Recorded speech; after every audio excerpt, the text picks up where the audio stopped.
What up? What up? What up? Welcome back to the ArtistPro show. I'm your host, Hisham Dahud. Good to have you back. We are live here in my new set. If you've been joining the show, you've noticed that this place keeps changing and evolving as things go once you move into a new place. But this is it. This is the set pretty much for now. As you guys can see, the rug is in, keyboards and stuff are still here, the drums are here.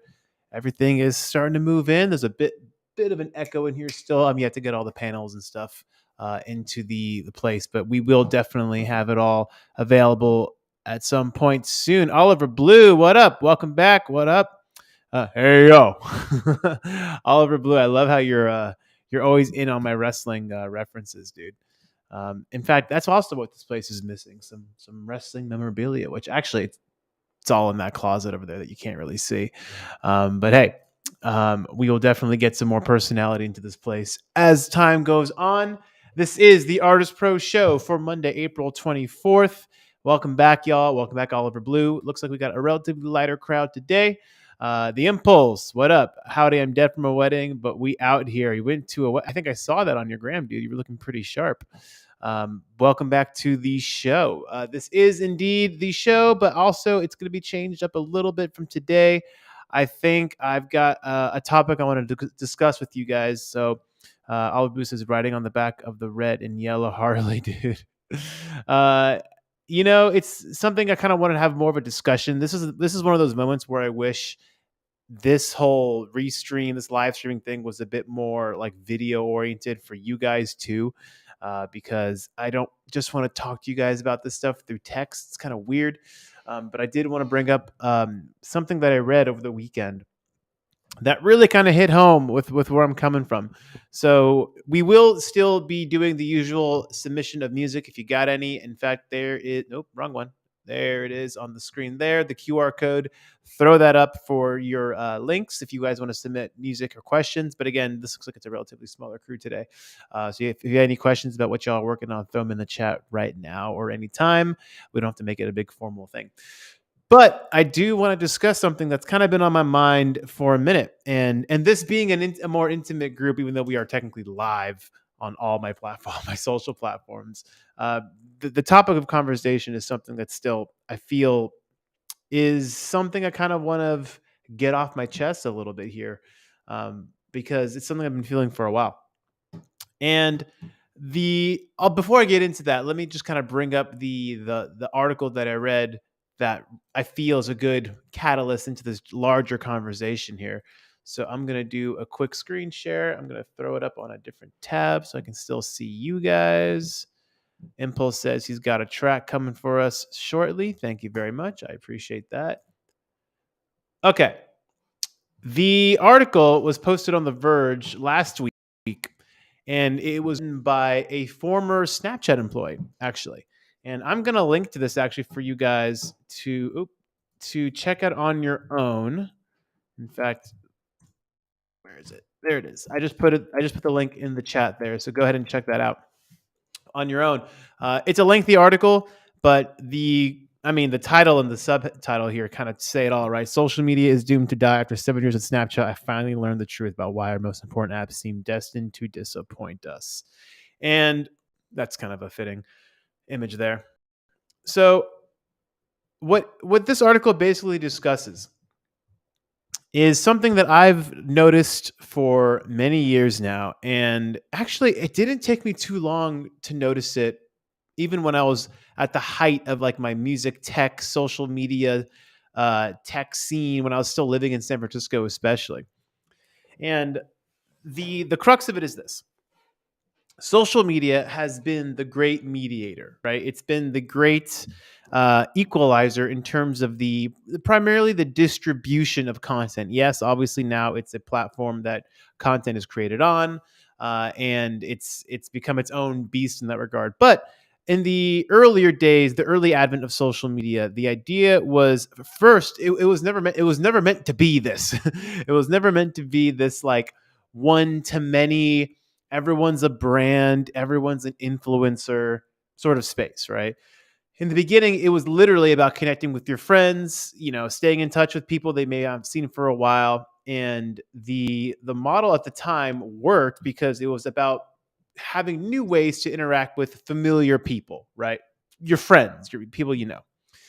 And as these apps gained popularity, of course, monetization was always at the forefront of everyone's mind, particularly those who've invested in the platforms too. And once you've invested in a platform, you're always on this constant growth mentality, right? Constant, consistent growth, quarterly earnings, rapid growth, constantly, constantly, constantly. And we all know life doesn't work like that, right? Life is not linear. Life is not constant growth, or growth that's out of control. You know what is cancer? We'll get to that analogy shortly. But what this article discusses really, and what I've noticed too, is that many of these platforms begin by having us interacting with our friends and our communities, and invariably they get affected by that hyper growth in the form of advertisers. And we all know that unless you're paying for the product, you are the product. All these apps are quote unquote free, which it didn't take long for even the most casual person to realize that, oh, wait a minute, I'm the product here. All my data is being sold and exploited for various advertising purposes. And it's great in the sense that it keeps things quote unquote free for the user, but it constantly compromises the experience, right? We saw this in a terrible blown up version of it with MySpace, right? If you guys ever remember those days, I certainly do because that's how I got my start in the industry. Then the platform was pretty simplistic until they started having all these customization features in, and then the ads started just pummeling us, pummeling the experience. Like everywhere you looked was an ad, and just kind of ruined the whole experience. Now, social media of today, I mean, I would consider like Friendster, MySpace, etc., like social 1.0, right? Social 2.0 would be like early Facebook, kind of what Impulse here talks about, when we back in the day when we were in college. That was the only way that you could access Facebook. You needed a college email, which of course he and I went to college together, at least for the first 2 years. So I definitely remember those days, Ruslan. In fact, I was right across the street, right across the hall rather from you, on Facebook for the first time. So there's a little funny little anecdote there. James Shen, what up? Welcome back, dude. He says Friendster was the best with testimonials.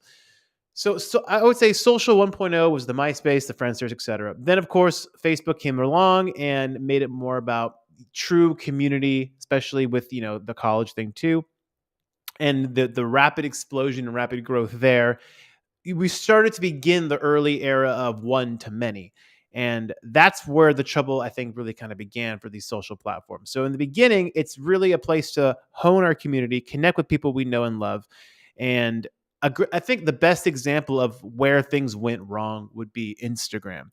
Now, if you guys remember, Instagram was primarily photo. It was all about taking photos and slightly editing them to make them look pretty, but kind of showcasing like what you're doing, what's going on, what your actual life is being augmented with, right? Like your actual life. Let's just go ahead and just broadcast what you're actually doing in the real world, right?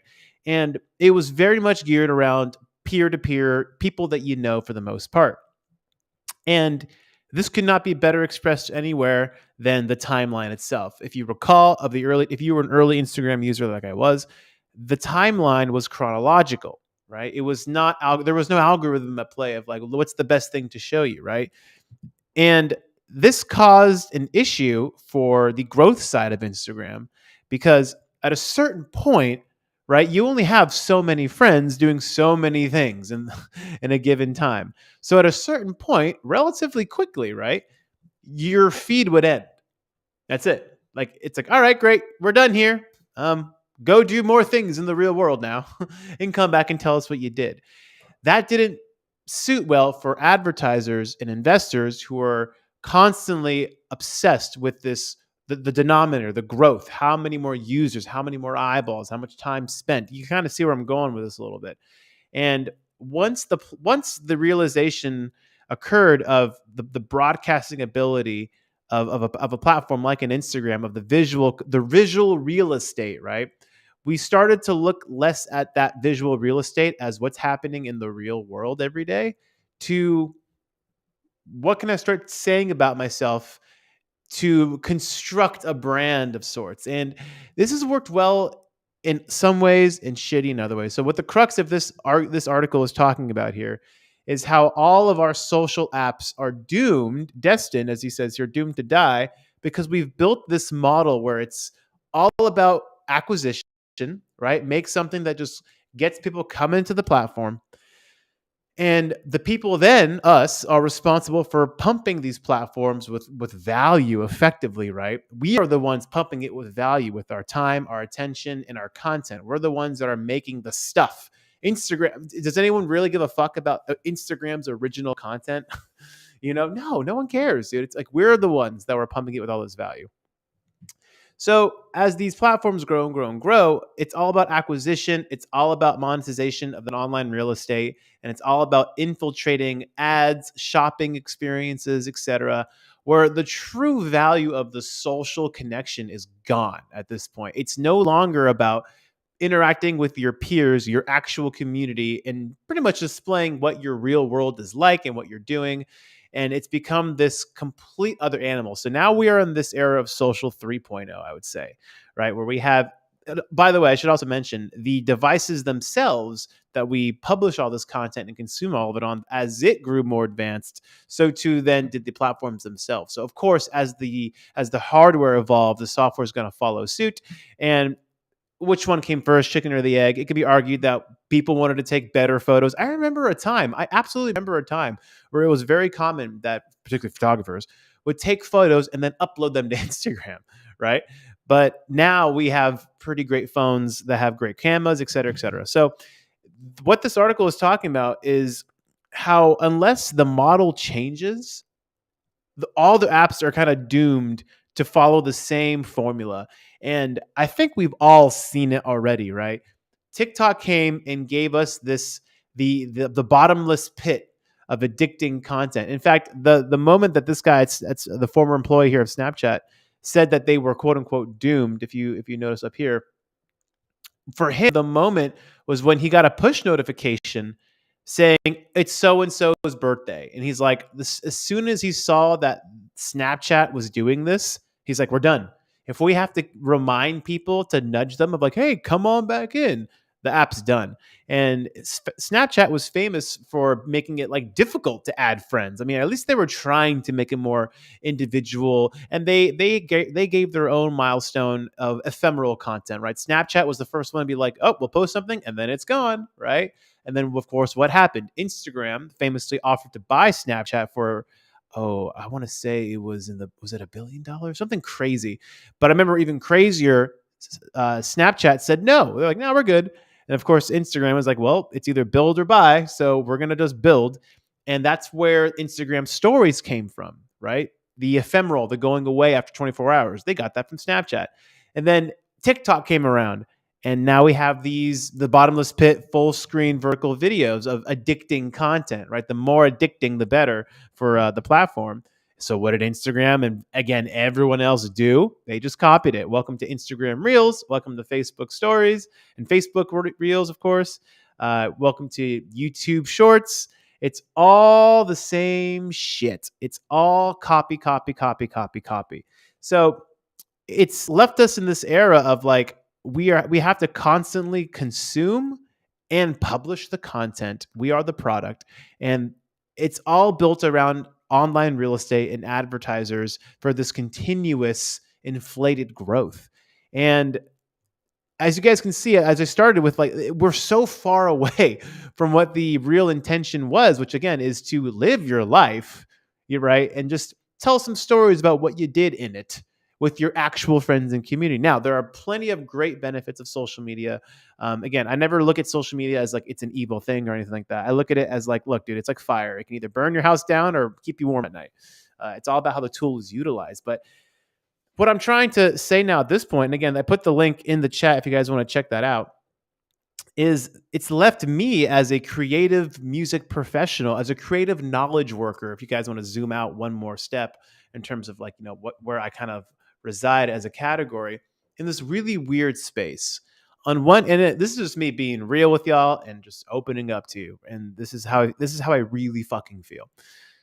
On both sides of my work, there's the creative side, the music side, and then there's the marketing side of what I do. And when I first started, social media was so new and it was so interesting as to like how we could really harness it to build better connections with fans, right? Like before we got into this whole influencer space, basically where everyone's a brand and everyone's an influencer, creatives and artists used it to augment the relationships with their existing audiences and build new ones. But now it's become this like, unless you're constantly blasting and feeding social media, you're kind of out of sight, out of mind. And I feel like many of us are coming around now and realizing, I'm one of them, that this is just isn't what I signed up for. This is not interesting to me. I don't care about doing any of this. And this leaves someone like me in a really weird spot where the business end of what I do is valuable. I understand that like I can provide value for musicians and artists through the marketing of what I do, but invariably a lot of that marketing comes back to creating content for social media. And it's one of those things that I'm begrudgingly good at. Like I'm good at creating content and coming up with ways to tell stories, through social media and through different platforms. But it's hard for me to get excited about the future of all of this, just to be completely real. I still have bills to pay and I'm still happy to work with people. But, once upon a time, I was also excited about the space itself. And given the social implications that social media has done to our societies and our cultures, to young girls especially, to the addictive qualities that are built into it, to the fact that we have to constantly pump this thing as creators, it's just so uninteresting to me. And this guy's article really, really nails it. Talking about the space itself is just not interesting. And, it's no longer the exciting, let's kind of break things and figure out how to really disrupt an industry, especially now that it's matured so much. I mean, you have all these behemoths that have monopolized it effectively. So on the business end, I'm left a little like, I don't really know what I want to focus on. Like, yeah, I'll still do the work, but then you introduce the idea of AI and all these other elements that I see the future. I can see it happening, man. I mean, like if you're a copywriter today, like you're sweating bullets. Hell, I went to Chat GPT and just typed in like, give me a music marketing plan for I forgot what it's like, a 24-year-old country singer. Just, because it's only as good as you program it. So I just, threw in some basic variables at it and it popped back to me. I was like, yeah, that's, the nuts and bolts are pretty much there. It's very much like copy and pasting from previous articles and whatnot. Like the marketing that it's giving me, I'm like, all right, it's standard. Nothing that's really, I don't see any real genuine creative ideas. These are just a lot of recycled ideas. But I'm like, shit. And if this is the worst it's going to be right now, I'm like, well, if the social media side of what I do is like not interesting, and if the knowledge working side of what I'm doing is like clearly being replicated and is gonna get even better, I'm left wondering what's left for me here. And then if you throw all that sentiment on the music side, like as a music maker, I am forced basically to get on these platforms and show people what I'm doing and build an audience through these platforms. And at the same time, if you introduce the second part of what I just talked about, this AI thing of like, wow, well, like people are they're if music wasn't already devalued enough by people listening to it so passively and not paying for it already. Now, if the average schmuck can just be like, make me a techno beat, make me an ambient beat, make me something that has this groove, and they just fast forward to the result. It kind of leaves me as a professional music maker, like, well, making music is still fun. Like the discovery, the creative process is very enjoyable. It's fun. But like as an end product, I'm like, well, first of all, people weren't really that invested in music in the first place, unless you are The Weekend or someone like major, I feel like in order to break through, I have to play the social media game. And even then, it's like the music itself, like, what's the value in it if it's so easily replicated now? And again, a lot of the argument then, of course, is, well, just make something that the AI can't replicate, be original. Like, dude, they're going to be able to replicate it fucking faster than you can even think, and they're going to make new things that we can't even think. It's left me in this very weird limbo state. That's the kind of crux that I'm getting to. I feel like Ellis Hamburger, that's his real name, the guy who wrote that article, is probably in a similar place where I'm at. Where like, where do we go from here? Like, I came of age at the height of social media as it's really blossoming, And you combine that with my passion for music, and I was like, wow, this is great. That's why I do so many things. That's why I do music marketing, that's why I make music. That's why I'm involved in so many different things.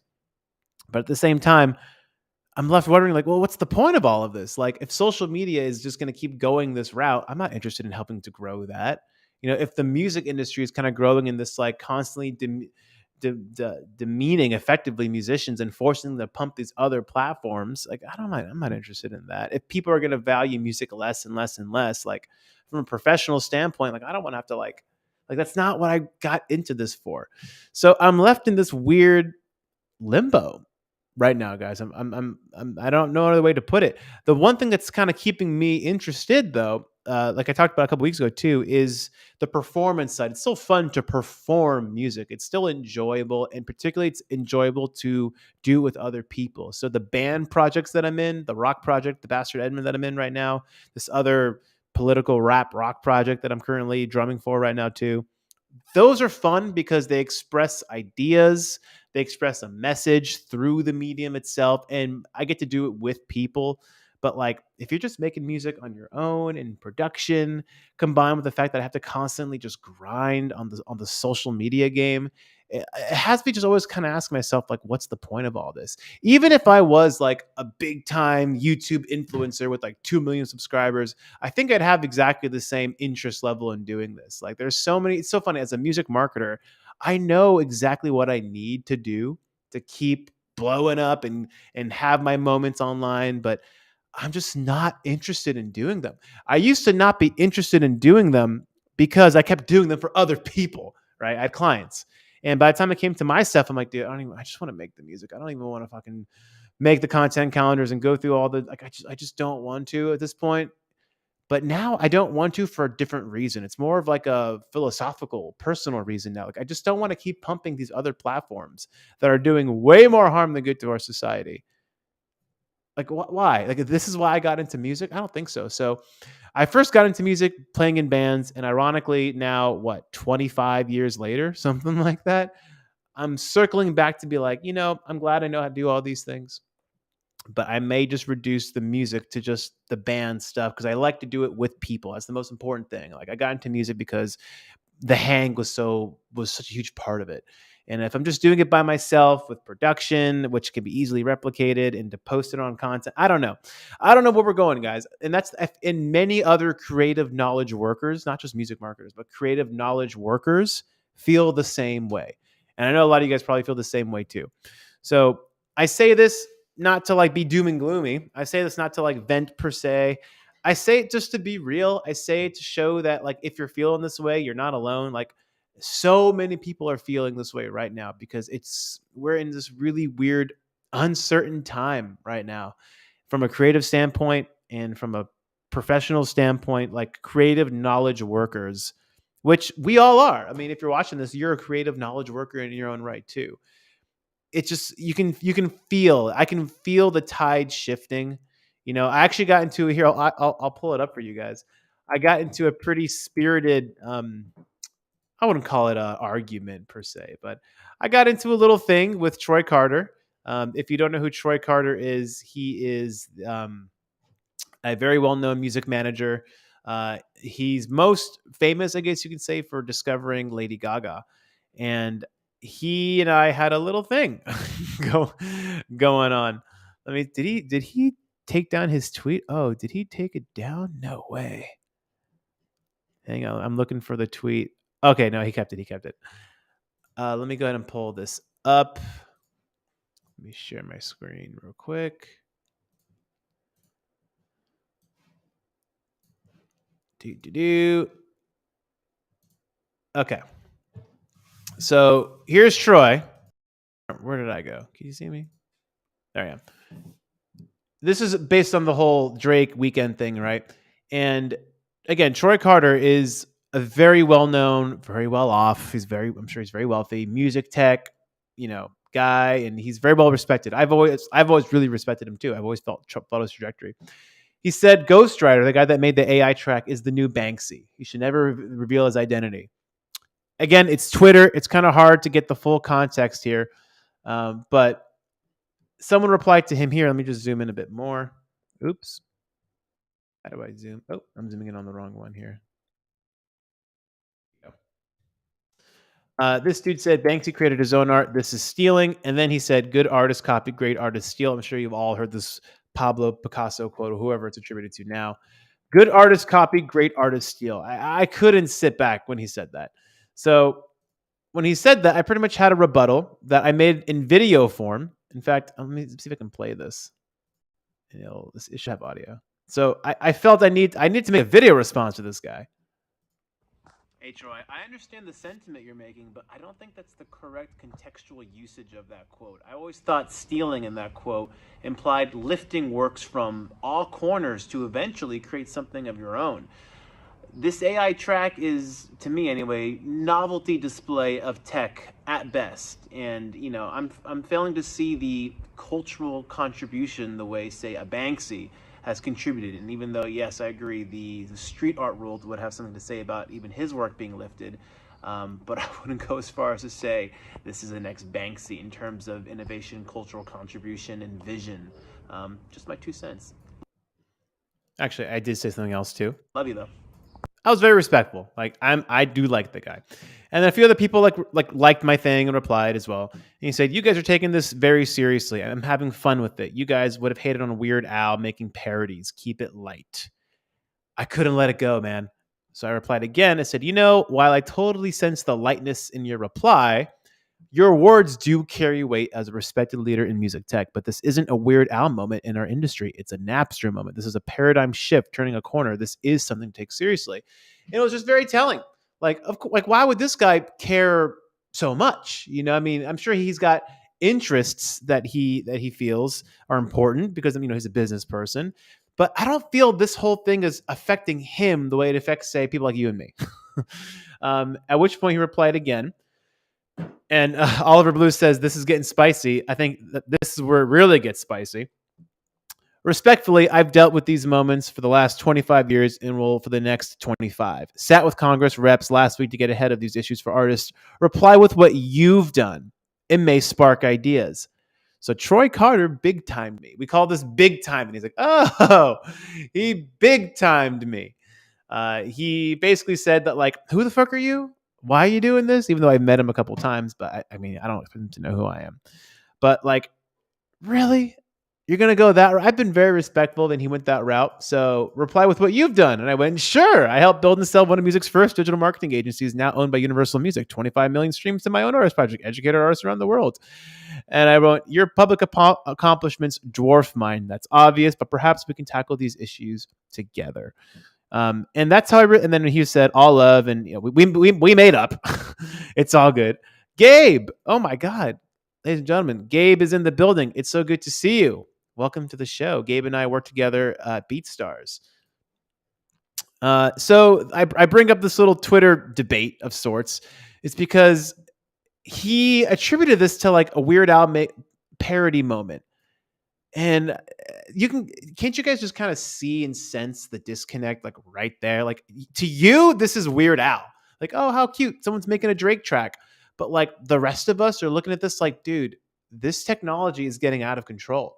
And it's leaving lots of people paralyzed and lost of should I even worry about, do I even need to fucking make music?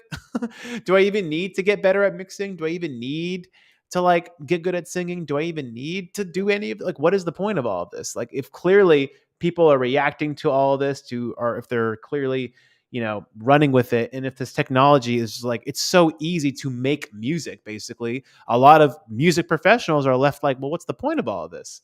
So I said it in my tweet back to him, this is something to take seriously. Never mind him big timing me. Then that's fine. He is big time, and obviously, like I said, his public accomplishments dwarf mine. But it was just kind of an alarming moment of is this how the industry kind of sees this? Of oh, great, let's just get some legislation in place and let the big pop stars keep making their money and it's all good. But the rest of us, what I always loved about the internet emerging into the music industry and social media, etc., was it gave rise to this middle class music professional, this middle class musician, right? That you can make a living making art, making music, and having creative services effectively. But you don't have to be like the big rock star. And part of me is a little bit concerned that we don't know where we're going with all this technology. So, and guys, like from my little earlier monologue of like, I'm kind of in this middle zone. I know like some of you guys are too. I think this is also why. Like I can see like the wave is coming. I don't know where it's gonna land or how it's gonna land, but I'm definitely looking at it like, what's the point of surfing right now? Like I just have to wait for this wave to come and do its thing. you know. So I'm left in this weird state. I definitely want to continue contributing to my industry and whatnot, but God, it's a really weird time, and it's not a Weird Al moment. It's definitely a paradigm shifting moment. So I bring that up to bring back to you guys. I want to hear some of your thoughts on this. I don't know where I'm going with it. I think this is, if anything, just take away from this that if you're feeling this way, you're not alone. I think there's a lot of contributing factors to this. Let's look at what y'all got some to say.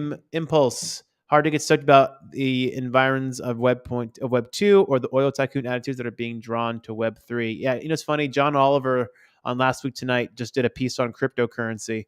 And it's so frustrating because in a 24-minute discussion, he used the word Bitcoin one time, and he used it to compare it to stable coins. Like, oh, basically saying like, unlike say something like Bitcoin, which has more variability, like that was the only time he used the word Bitcoin. So like Bitcoin was thrown into this whole crypto discussion of all these dorks who were scam artists, but Bitcoin is built on a completely different philosophy. It's very, very, very annoying. But yes, the oil tycoon attitudes. That's exactly what he exposed last night. It was just very frustrating that he didn't even begin to talk about like Bitcoin and like how it's different and the philosophies behind it. Same thing, like Bill Maher had a piece a couple weeks ago, literally saying, "I don't understand Bitcoin. It's so stupid. It's so wasteful. I don't understand it." Like, okay, Bill, then bring on someone who does and have a conversation. Just like the slandering of it. And look, there's other reasons why the owners, as I call them, have their reasons to slam Bitcoin and cryptocurrency right now because they have their own cryptocurrencies coming around. That's another story. Let's see what else we got here. Yeah, I don't need my iron supplements today because we get in the beef.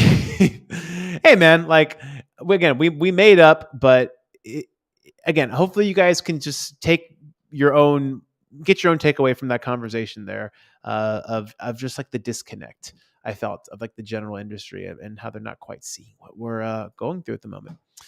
Gabe, creative, got to surf the AI wave for survival or else, but I really fail to see how organic things will be going forward. That's how I think a lot of us feel, man. I think that's how a lot of us absolutely feel. I'm also in the state of like, well, if I can't beat them, join them. I'm like, all right, well, are any of these AI music companies hiring? It's such a weird pill for me to swallow as someone who's been independent all my life, but you also have to be responsible. I feel like at least at 35 years old, I'm not naive. Like I've seen the industry change.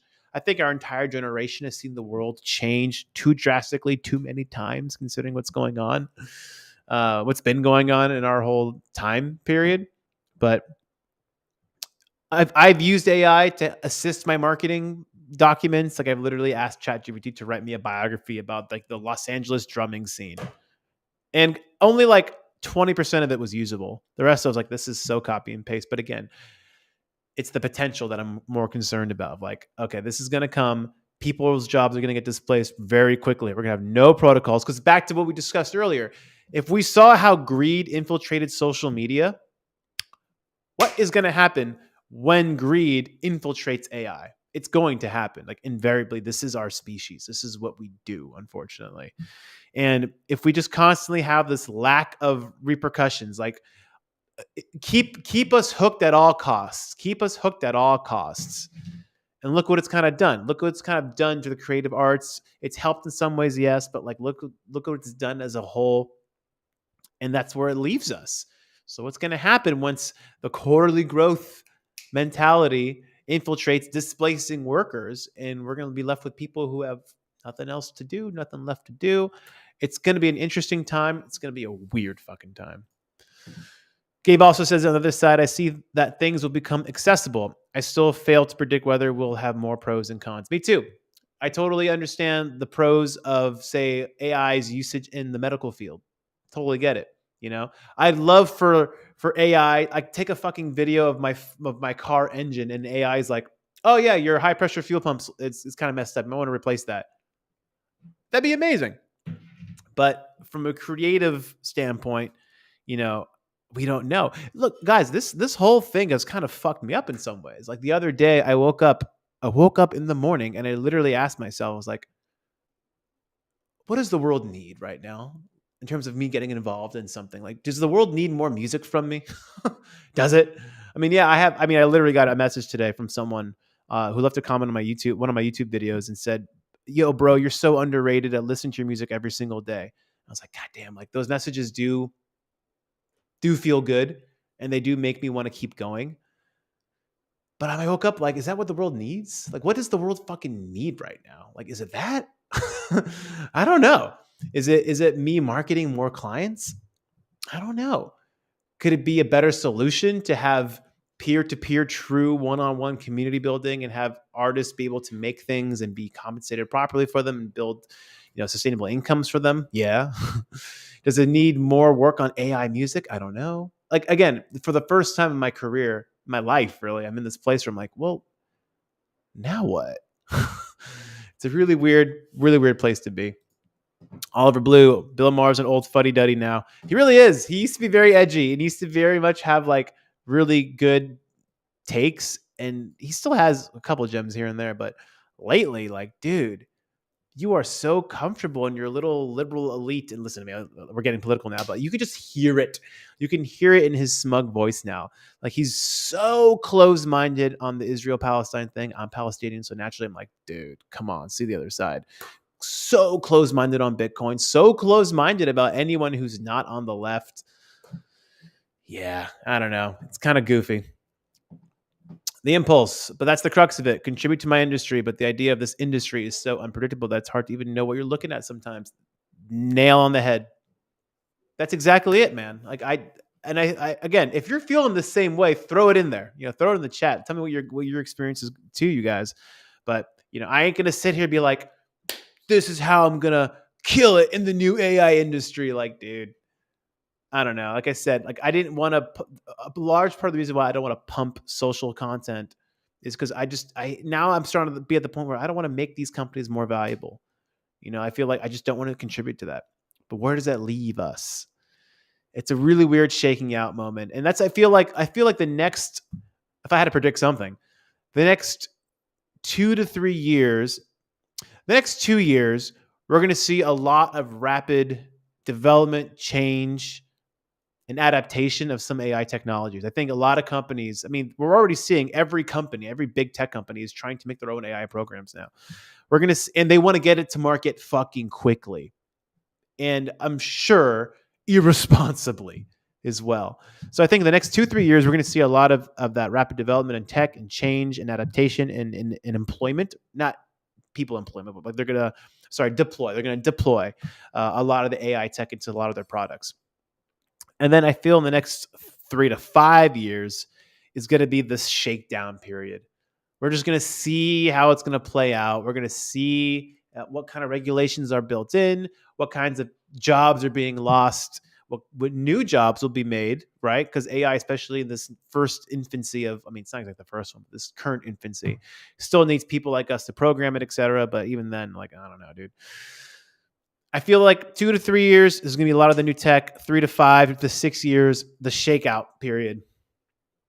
And I kind of want to just fast forward to the end of the shakeout period. But in the meantime, again, as a responsible adult, I just have to think about like, what am I going to contribute to? What's the value? Well, how am I going to earn an income from all of this? Because yeah, this whole thing has really fucked things up for the trajectory of creative knowledge just knowledge professionals in general, but especially I think creative knowledge professionals like us. Who the hell knows, man? Oliver Blue, have you heard about Tom Brady suing my buds at Dudsy? No. Or a cease and desist? No. Let's. I'm sure we'll get to it in a quick sec. Gabe, I see a near future where great campaigns and conversions come with a single prompt. Yeah, Yeah, I do too, man. Does the AI made an hour-long simulated stand-up special as Tom Brady and got smacked with? Yeah, well, that makes sense. I'm sure it was hella funny too. Yeah, link us to that, Oliver. He says you can toss it to us. Anyone who's confidently telling you that they know what's up with this tech is only selling hype and nothing to back it up. The authentic ones are the ones who are unsure and on their guard right now. I'm very much on my guard. I don't know if that makes me authentic per se, but I'm on guard and I'm a little, I don't know. I'm unsure obviously, but it's left me kind of uninspired in a way. Like I mean, I still make tunes. I still enjoy playing the drums, but I'm not really motivated to like get it out. I have some concepts, some ideas, particularly that might be suitable for other platforms like Noster, like I showed you guys. It was like a month ago now. Like that's a whole different kind of audience. But yeah, even given like what's going on lately, I even feel like, is music the most accurate medium for me to get my ideas across? I feel like in so many ways, I always was so married to the idea of music that like I was loyal to it. Like, nope, if I have something to say, I got to get it out through music. But now I'm kind of like, the music is to serve the medium is to serve the message. I've always thought. And I'm thinking like, well, I got some things to say. I'm not happy with what the way things are, but is just audio the only way to get those ideas across? Especially as we live in this increasing visual world. So even I got some other ideas as to like, well, maybe it's time to pivot and bring what I've done in music into something more visual, maybe film, perhaps. I don't know. I don't know. And I feel like this kind of conversation has to happen publicly like this because I know many are feeling it. And this isn't some one of those stupid bullshit like, it's okay to be vulnerable. Be vulnerable. Get your feelings. It's okay to feel the feelings. No, this is not one of those stupid fucking things. This is one of those like, let's just be real. And let's just talk about the fact that it's an uncertain time. It's a weird time. And I don't know where it's going. And I'm not confident. There it is. I'm just not confident. And that's the most authentic thing I can really tell you guys right now. Um, Now, back to that article on The Verge, which if you're joining us late, it's this one here. I'm going to link to it one more time. I think everyone here should absolutely read this article. I'm going to throw it in the chat one more time if you came in late. If my actual field is uninteresting, why would I want to lean into it? If the overall state of the industry is getting more uninteresting, not only unpredictable, but frankly just uninteresting to me, like why lean into it? Dan Dobie in the building, premier filmmaker. He says, "Yeah, film." Yeah, seriously, that's another thing I'm considering, you guys. Like this show isn't music pro, it's artist pro, right? And music is the primary medium we all speak in, but maybe I'm just maturing out of it into something else that I got to leverage into, and this is the most authentic thing I can say to everyone here. But yes, please check out this article. It's absolutely worth a read. Keep your eye on all the AI stuff. I know I am. I sent you guys links last week to different newsletters that you could check out that can keep you informed on these AI things. If you need those, just send me a message. I can resend them to you personally. But it's something to keep in mind. All right. Let's see what music you guys did submit because this show is about music after all. Let me go ahead and throw up Oliver Blue. You're in here. There we go. That was nice and easy. Ooh. Teach us how to pray, a demo from Oliver Blue. What do we got here? This is something he started last fall, experimenting with dance hall-esque rhythms and upright pianos. Oh, upright pianos, you said. Oh, now you got me interested. Listen to a lot of Jamie XX at the time. That makes sense. Well, let's throw up Oliver Blue. And if you guys have questions, use that QR code to get them up there. And let us know. And again, if you have any other thoughts, questions about this whole topic, y'all, like throw them in the chat. Let's get a discussion going here because clearly this is something we need to talk about. Oliver Blue, here you go. You are up with Teach Us How to Pray.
Yeah, dog, you got to wrap that one up. That one's cool. It's got a vibe, and I think you should definitely overdub some of your own vocals in that as well. Definitely love the pattern there as well. Again, the triplet we talked about in the chat.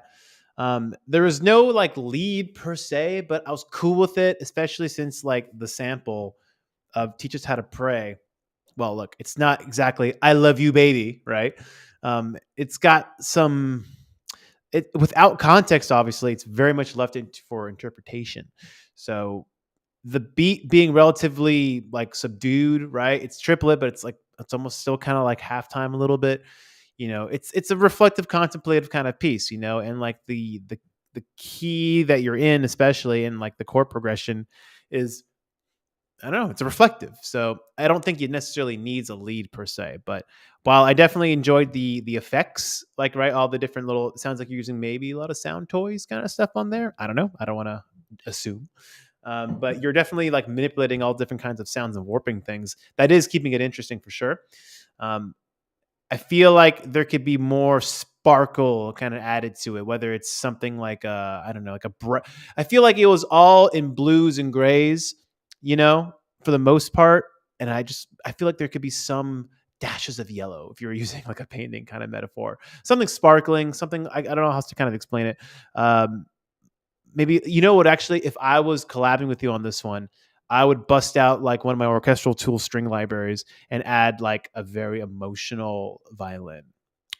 That's what I would do. I would have like a high violin lead of some kind, maybe like following the actual sample, like do do do do do do, lift it, like really kind of bring a movement with strings because nothing adds a human touch, in my opinion, and a real core human feeling than stringed instruments like violins and whatnot. And this being, again, prayer is very humanistic. It's our interpretation of the world around us. Having that element will really kind of help I think, tap more into that feeling. The only way I kind of really put it. I feel like the only thing kind of left to do would have some string arrangements in a string in a violin lead. Personally, that's just me. Or not. If you want to do something else, if you want to do like if you want to change, do what I said, but with a lead, like a synth lead, fucking do it, man. It's up to your style, but like that's what I would do personally. I would just you got to think to like what is the song saying? In this case, it's literally saying teach us how to pray. But I feel like strings are a great way to really tap into that emotional, the human, pure human kind of thing. Especially since you already have some upright piano on this, I feel like piano and strings. I mean, that's peanut butter and jelly, dude. But that's what I would do. Yeah, a great track. Please finish it. That's all I got to say about that one, dude. Please finish it. He says keyscape, is that the upright? Yeah, this old 1800s upright my mom has is horribly out of tune, so I had to put some work in. Is that the oh, what's it called? Yeah, it's like a detuned upright they have in there as well. Um, oh, I'm blanking on the name of it, but you know which one I'm talking about. I think I know exactly which which piano this is in keyscape. I use it all the time too. Uh, let's see, Alurum. This is super unique. Love the cover art. Vocal. Oh yeah, we didn't even talk about the cover art. Let me pull that back up. What am I doing here? My bad. And full screen. Yeah, again, like you probably found the sample and it just had I do it all the time too, right? You're not necessarily making a song about prayer, but just something about it kind of brings it out of you. Yeah, it's a cool one. Again, that very human element, is that us just kind of blasting through the universe, with all of its might and glory flying by us, perhaps. I do like it though. Yeah, finish this one up, dude. James Shen agrees here. Good vibe indeed. Throw some of your own vocals on it. And again, Alurum says here, I feel like it definitely benefit from an RX-20 on the master. Will give it some dope character. Now we're getting technical. Maybe a vocal here. Interesting. Mm-hmm. String. Man, I wish I still had my cello. Oh, dude, you fucking play what do you... Oliver Blue, what are you doing, dude? You play cello? Get back on that. Come on, dude. In fact, no, do not use a string library. I almost kind of demand that dude, cellos are so emotional. Come on. I demand that you put real cello and you playing cello on that. It's gotta have to happen. Gotta happen. It is synth heavy, but yeah, dude. The upright wing, thank you very much. That is exactly the one I had in my mind. AI art. Again, it's so dope. It can be used like I said. AI isn't the devil, right? Just like social media isn't the devil per se. It's just it's just how we use it. I think it's great for stuff like this. But really great track, dude. I'm a fan. I appreciate you submitting that. Let's see. Do we have any other submissions today? It's Oliver Blue only, unless we had someone else throw something up. I'm just refreshing my thing here. Alurum. Thank you for submitting something, Giovanni. Let's see what you got here. I'm going to throw you up over here. All right. Actually, this is going to be easier. Let me just do it over there. Let's check out some tunes, shall we? Dance With Me is the track title. I finished this one a few weeks ago, he says. Oh, my bad. Before we get to this, I didn't even see Oliver Blue had a question. He asks if it's okay to ask, how did you first come in contact with Icon Collective and led you teaching there? Oh, interesting. What led me to Icon? Well, what led me to teaching in general was I was the beneficiary of a lot of great in-classroom advice. I took some music business courses, and I just loved the classroom environment of something you're passionate about. It's a nice change, it's a nice break, because all my life, classroom environments around topics I was typically uninterested in. So it was nice to have like a centralized conversation about a topic I was interested in, like the music business. And I met a lot of great people. I met, again, the guy that pretty much helped launch my career, Mike Feedback, who at the time was with DJ Shadow, brought me on to DJ Shadow. So like a lot of great possibilities can occur within the classroom setting, and I just really enjoyed it. And I really also thought that, and I was right, that by teaching what I do know, I can also learn a shit ton more from the people in the class that I was teaching, because they were typically on platforms I wasn't on as much. Like, I mean, I learned about Discord pretty early from Icon Kids too. That's just like one example. But it's one thing for me to be, especially at the time when I was heavily deep stacked with the client roster and marketing, which led to me having a fucking breakdown. That's another conversation. It was a great way for me to kind of like run ideas by my students by teaching them different things, and then kind of learning about what's working on them, like it's great to hear from the people you're marketing to a lot. But what led me to that was again, I just wanted to teach. I started, and I just moved to LA. A couple of years before that, I started teaching at Musicians Institute in Hollywood because it was just the only music school I kind of really knew of. And I had eventually, how did I go? Oh, Leo Corson was the guy that got me the job at Icon because Leo is a friend of my friend JJ Kasiri, who asked me one day, like, how do you like teaching at MI? I was like, it kind of sucks. And it was a very unmotivated student body, at least in my experience. I'm not blanket stating everyone at MI, but just from what I learned. And he asked, have you ever heard of this place called Icon? My buddy works there. I'm like, never heard of it. And I talked to Leo, and we had like a little dinner one night, and he's like, dude, you'd be perfect for it. I met the folks at Icon, explained my background, and I'd be suited to teach music business, and the rest was kind of history. It was just, I didn't even know Icon at all, really, until I met my a friend of a friend. So I didn't come in being like, yeah, I want to teach at Icon. Just like, oh, this school sounds kind of cool. And that's how I got the job at Icon. And then I had left Icon just before the pandemic went down. We agreed to disagree on the best way to move forward, basically. From what I understood, they were looking for someone a bit more full time. And at the time, I was like, dude, I don't want to do that because I have a full time thing. And I think the value of my classroom is that I bring my work to the classroom. And I don't want to kind of be a full time kind of person necessarily. I also wasn't the best employee in the sense that, like, again, at the time, dude, I was so busy with a stacked roster of clients where, like, they wanted me to come for like various, meetings, staff meetings, which never really affected me because I was so adjunct. Like I had like one class a week. So to drive from downtown to Burbank, I was just like, I'm so busy with other things. And just like a lot of administrative things that I thought weren't necessarily important, for especially someone in my position.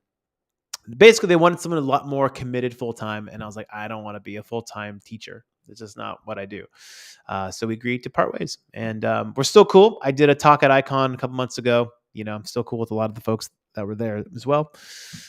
Great school, wonderful place. I still recommend it to all kinds of different folks, especially if you're trying to learn electronic music production and music business. And as I'm sure you know too, it's all about the people that you meet along the way as well, because that's the most important thing, as we all know in our industry, to talk about is the fact that it's all about the heads you meet.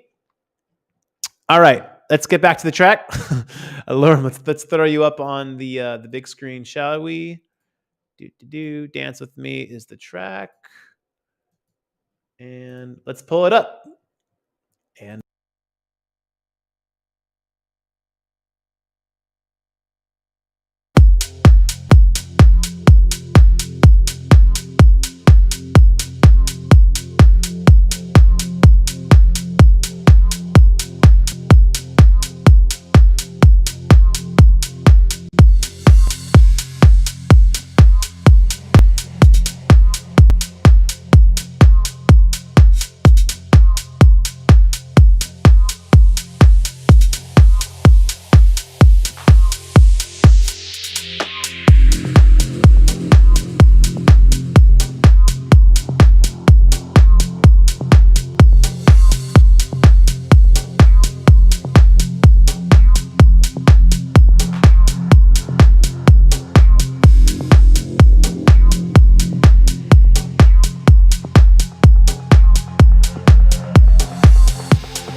Mm-hmm. I mean, what did we expect? Giovanni, another great track, dude. You know, it had me kind of thinking. Are you familiar with the artist Geyser? John Geyser, Jon. I'm going to pull up a quick video over here. He's an artist I met working with Richie Houghton back in the day on the Minus label. Makes pretty dark, groovy music, kind of like you. His tend to be a little more up tempo, a little more aggressive. But he always kind of markets himself as playing live. Although I don't really see much of him lately. I think when I kind of met him, he was kind of like winding out. I don't know if he's got other interests per se, but here, let me just do a quick screen share over here. Oh, this is going to be easier if I do it on your existing one. Throw this up. Oh, nope, that's not the right one. Here we go. Check it out. I never watched this video yet, by the way, so I don't know what I'm pulling up. I just looked for a video of him playing live.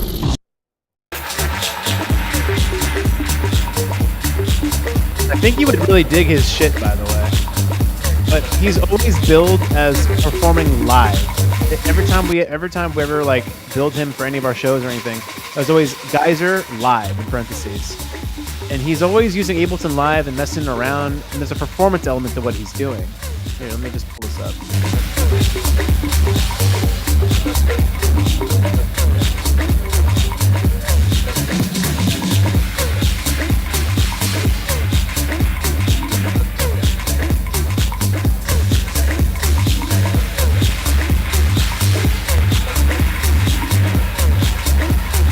Yeah, I bring this up to maybe get some inspiration for some of the stuff that you might do. Let's see, Geyser Minus. I'm just trying to get some videos of him particularly. Is this a video? I kind of want you to see him do his thing. This doesn't look like a video. Nope.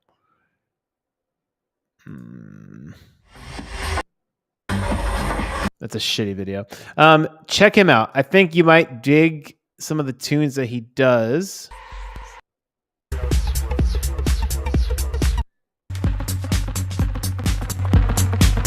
He's got a very identifiable style, by the way. Which I think all of his tracks have this tempo. They're always the same tempo. And he always uses vocal samples too. But yeah, look, this is 10 years old now. How interesting. Maybe he's not really doing much anymore, but he used to be one of my favorite guys whenever we had our events with Richie at Enter or whatever it was. He was always one of my favorites. Exactly. Keeps it easy to mix. The same tempo. Yep. Just something to think about, dude. I know. You got that dark style. So does he. I think that's just something else to kind of do because it's a very visual thing.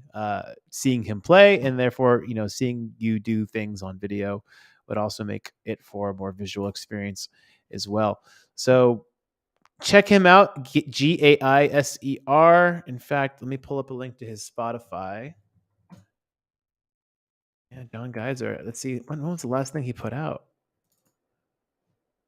Oh, 2022. So nothing too crazy. Another guy you might be into as well, who's very active right now still, is Matador. And I believe he kind of does a similar thing as well. Let me just pull up his stuff for you here. Yeah, I see. I'm trying to think like what makes these guys more, like what makes them stand out, right? Than say your average DJ is that they take this dark vibe that you have. They do like one level. I don't know. They just shift into a different gear. Let's see. This is 7 months old. Oh, you guys can't even see my screen, can you? Let me pull this up over here.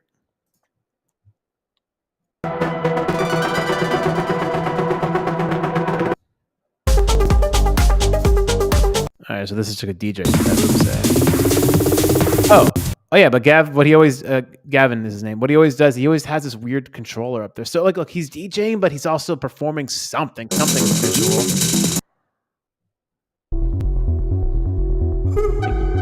Again, you'll be into his sound too.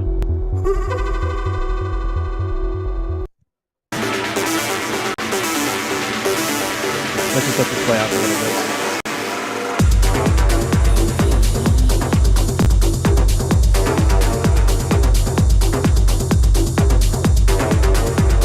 Also, this may sound kind of weird and goofy, but like Gavin is Irish, Geyser is American, but he's European based.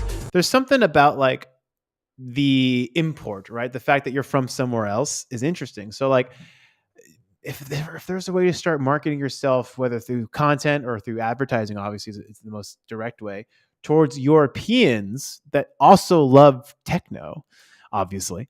The fact that you're from Los Angeles, like there's something there about something because they're constantly exposed to German or Spanish or whatever wherever you are, they're constantly exposed to those DJs and those artists. But you coming from California could bring something interesting, something new. So I would say check out Geyser for a way to perhaps take some of your tracks to a new level in terms of like the different kinds of danceability. Like all your tracks are really dope and they're clean. They definitely have that techno sway. Geyser has that too, but he something about the way he makes his tunes. They're more hypnotic. That's the best word I can use to describe Geyser after seeing probably who knows how many sets of his live working with him. And then Matador's got a more groovy sound too. But yeah, he's definitely got a live element to what he does as well. That's pretty unique.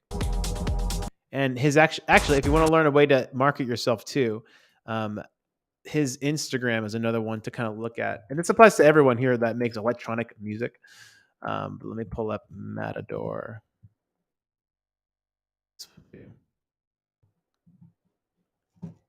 He's always posting himself in Ibiza, just like making tracks. Oh, you guys can't even see this shit yet. My bad. Let me throw it up on the right one. Here you go.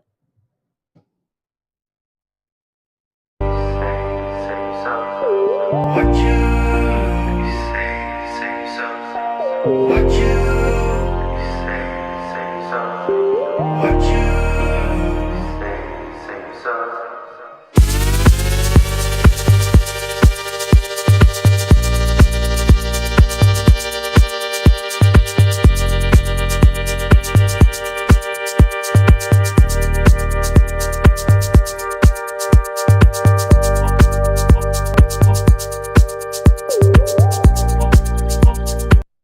easy one. He's got others that are better examples per se. Oops.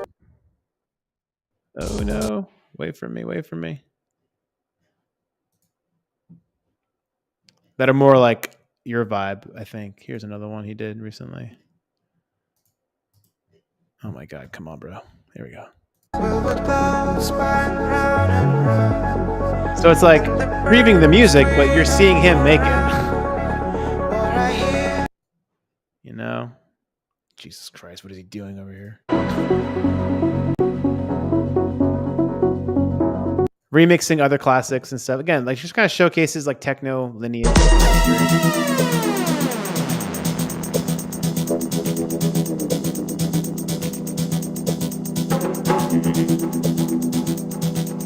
Like again, he's not doing much. We're hearing the music, but at least we can see him doing it.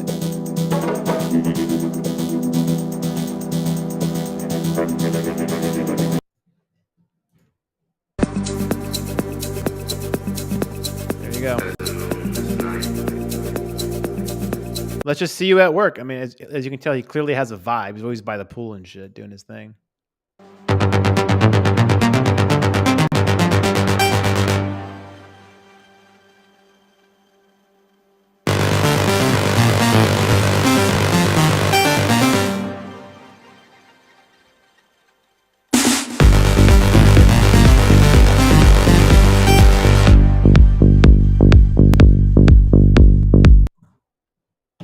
Indeed. Show your work, dude. Hopefully that was helpful for you. Let's see. We got one more from Impulsive Sounds. Ruslan threw something. The Impulse. Let's give him a little shine. But yeah, Matador and Geyser. Check them out. I think you'll dig their tunes. Oh, it autoplayed. Hang on. I already like it. Let's pull it up real quick. The Impulse. He says I've done a couple show your work progress uploads and people seem pretty down. Yeah. Let's pull up his track.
was muted. I was muted. I know. I have thoughts right here. Right here. So the little that low synth. Yo, that's the star of the show, dog. Bring that back out. Since the track is loop based, it's repetitive. Every new element really has to make a statement. And from an emotional standpoint, I felt that low synth. That's the star, though. I feel like it's got to come out louder, bigger, grunchier. It's got to have some evolution, some movement to it.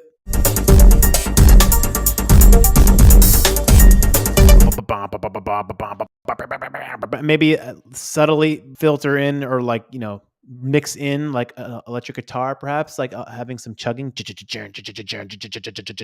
it's like a big stereo kind of mix with that. Again, like if it's not going to be a lead, the rhythm's really got to take over. So really bring that out, and then the pad here.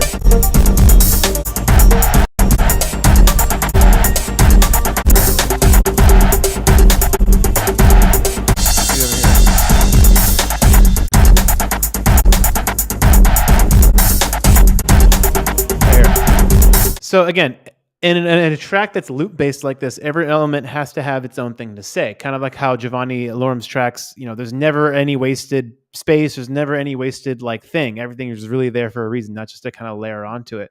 This pad, I feel, can really be the thing that kind of brings it home.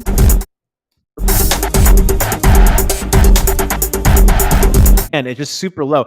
I make the same mistake all the time, dude. Especially in my early stuff.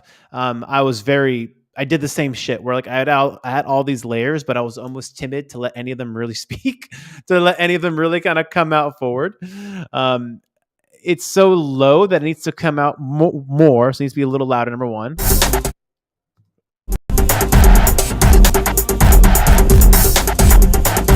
And I just feel it needs a bit more movement. So maybe the chord progression changes every 8 bars. Maybe you add some more harmonies and really, really crank it in terms of what it's trying to say. Also, the pad itself.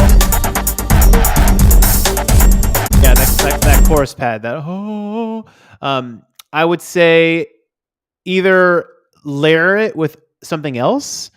Something heavier, check out some Omnisphere stuff. I know they got a lot of great choir pads as well, and have some evolution to it, or just layer it with another kind of pad. It sounds a bit too stock sounding to me, which is a debatable thing, right? Does the average listener really care about stock sounds? It sounds dated. It definitely sounds like something that you could add to make something more interesting in with. On its own, it needs some help. It needs some support, especially considering it goes from 341 all the way till the end. It goes on for minutes. So definitely something. It's fine to introduce the idea. I need more though, in terms of bringing out the idea. But also, it definitely could use some vocals. I think you mentioned that as well. It needs some vocals earlier. It could definitely use some vocals. At least something you don't need to make a chorus, verse, chorus, verse, chorus. You don't need to do that, dude, with this kind of stuff. It could just be something as simple as kind of what Oliver Blue did, right? With that one, teach me how to pray. You can kind of just bring out an idea in and out, or a couple ideas and kind of splinter them through, which would help for the ideas really sinking in. But otherwise, again, dude, I want to hear more from you. I think there's a lot here that you can build off of. And another thing to consider, again, is to ask yourself, how am I going to perform this live? Even if live means in front of your camera on social media, because seeing is believing, and sharing audio is, unless we're doing it in a setting like this where we're all attentively listening to each other, it's a hard barrier to break when it's just audio. So try to ask yourself, how can you visually perform this? And he says in response, one of the things I'm working on in production is letting the mix fluctuate through the tracks, so the instruments have their moments, at the very least so that there's balance. Yeah, again, I'm very guilty of just stacking things and layering things on top of each other and not really letting certain parts sing. And I forgot who told me someone I was working with one time pointed it out to me in a very obvious way. And the thing I do to ruin it is that I keep adding more layers, assuming that oh, great, when they're all blended together, then it's going to sound great. But the key really is being very intentful with each layer that you're adding and really letting it stand on its own. So right now, that chorus pad, for instance, aside from it, the sound itself, you could use some work. It's also very loop based, and I feel like that's your top layer. That needs some evolution. Add some different chord progressions to go with that. Add some harmonies. Really let it come out. But there it is. Once again, thank you so much for sending that. He says it's initially how I started writing music way back in high school. How to break that habit? Yeah, dude. That's learning how to work is also a new thing for all of us to consider moving forward with too. Just always finding new ways to work, and like why does the original way we started always have to be like the primary way? So keep that in mind. I appreciate you guys. Thank you for joining me for this particular show, considering I went on this like rant about how I'm not inspired and interested. And I know you guys come to this show for inspiration, but some of this is the part of the process. Like I can't pretend that like I'm constantly going up, I'm constantly having this linear progression. No, dude, like any YouTuber, any person that says that or sells you that is full of fucking shit, man.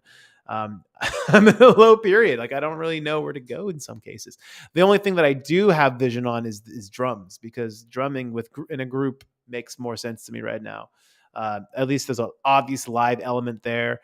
There's ideas to share with people. Like drumming is something that I've always loved to do. So like that's the only element of my music side right now that I'm really stoked on. I'm still stoked. Like I'm in here still like working on music. I'm just not really releasing much of it. But again, I feel like I'll get more inspired once I see how these things kind of shake out. But do join me again next week, you guys. I appreciate you always coming through the usual heads, Shenanigans, The Impulse, Oliver Blue, Allurum. I appreciate you guys coming through on a consistent basis. And also shout out to James Shen for the $20 drop as a donation. He always drops me a 20 spot every week, and I can't tell you how much I support that dude. So please, if you guys want to support the show, there's the QR code to do so. If not, you can always support the show by telling a homie or two and getting some people to join the stream and getting some new music, some new faces on this. We will be back next week with another episode, and I look forward to hearing more music from y'all. And stay tuned for how I and we all navigate this wacky world. In the meantime, have a great week. Enjoy the music making. Enjoy the process. And I'll catch you all on the next show next week, same place, same time. Until then, peace out.